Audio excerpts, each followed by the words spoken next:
Alhamdulillah Rabbil Alamin. On remercie Portal.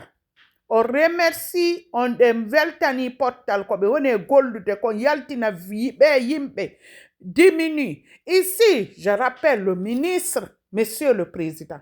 Des gens là, il y en a tellement parce que manque de moyens, ils deviennent des mendiants. Manque de moyens, on les insulte. Manque de moyens, on les maltraite. Et puis, ils sont c'est ça ici, mi wow la ta famille. You are la dan de famille yimbe bom e hande famille ko hala, hande famille ko hunduko. Madum be no wana woni riwo be no mari famille. Madum be no wana woni riwo be hay katabe. Madum be do dido ko be nene ko to kallo katapito. Mais so aduna so Allah kalima kadibito alhamdulillah rabbil alamin. Ici je remercie les blancs. Ah oui, ça n'engage que moi. Ici, mais de weltani porto bébé. Parce que ici, aux États-Unis, là, moi, j'ai vu les détails, les dents koto yumira bébé. On s'occupe des vieilles personnes et des enfants. Ici, on ne joue pas avec ça. Et puis, Allah tigino windi wo yummi aden so nawi e bobo ko doa do danke. Donc, ko Allah dali kom fop. Be porto be no wat. He don't jodi matin midi soir. He don't jula bimbe kiki de fusko wadoto moja. He don't yim modo miyahi umura. Miyahi makala bigelu he makka ko fusa moja ida wadi goddo ko boni da bonni inde goddo ida wujji da detourni terenje. Ida wujji jawle yimbe ida feni hore goddo ida woli ko goddo wi'a wada o mija. Joda da jetta budi ma inna da yawde makkan haya ta Allah. Parce que ko wadi kon ko fenu da ko hore makko na hakkunde ma Allah fusu en wada Allah ko hakkunde men enen ibnu adama bebe dare be do dido nene gotobe be do dido no yurmi. Monsieur le président de la République, je sais mon président, vous faites beaucoup, mais les vieilles personnes et les gens diminuent n'ont qu'à être primordial.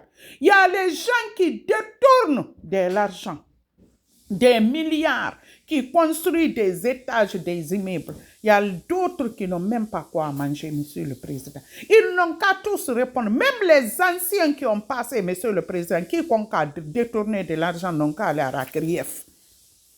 Parce que si l'argent contribuable, si c'est bien géré, les gens là ne doivent pas être misérables. Il y a des gens qui n'ont pas personne, et puis ils ont des familles, hein? Et puis tout le monde te tourne dos, soi-disant famille. Et puis, non, nous yurmi quoi. Famille dit non, kautankal non, imam, les imams sont là. Tout le monde n'a qu'à s'impliquer. Dans la vie, là, on est des humains. Ici, je remercie Portal. Les sociales qui s'occupent des enfants et des vieilles personnes, sortez des bureaux, sortez des réunions. Si vous venez le matin, vous êtes là-bas en train de parler de ce qui se passe à Jakarta et ce qui se passe je ne sais même pas, dans la maison de Donald Trump. Vous êtes là. Si ce n'est pas les gens là qui vont sortir, les gens qui font pitié comme ça, là, c'est Dieu qui donne l'argent. Dans l'enfant, je m'excuse, l'enfant. Dans la vie, là, Hawaii, si fabe roso be hebali bitdo be wada be di fop be wi abe di fop be sa hebali hande bitdo amara goddo ennete ka nyanne ala ko be treta tama ko alla petlo tatama hara kuntigi be nyanne be mburabe be jodi ton. Monsieur le Président, les gens diminuent comme ça, là, il faut qu'on prenne soin d'eux. Monsieur le Président, l'argent est voté, mais l'argent ne part pas où l'argent doit partir. Ils construisent des immeubles, ils amènent les gens là, mec, 10 personnes, 20 personnes, où ils prennent l'argent là, Monsieur le Président, si ce n'est pas l'argent des contribuables. Il y a des gens qui souffrent, qui n'ont même pas quoi manger, Monsieur le Président.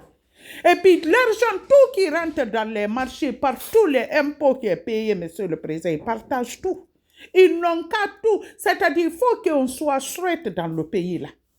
Regardez les pauvres gens. Il y en a, et ce n'est pas eux là seulement, il y en a beaucoup. Ils n'ont pas de moyens, ils n'ont pas d'enfants. Eh Dieu, ça fait pitié. Ça fait pitié. Donc, jodi tonye biro di golle fuswanga la wadde hande sa hande hala famille. Innu gol ka nene ko oto ke mbaba ko oto hande dum foppo ko fenade. Hande jama o benna non ko be julbe be julude 24 heures ono ngiyom be idon darni ciudi goto wata innude jette be naben ko ambe wono ya.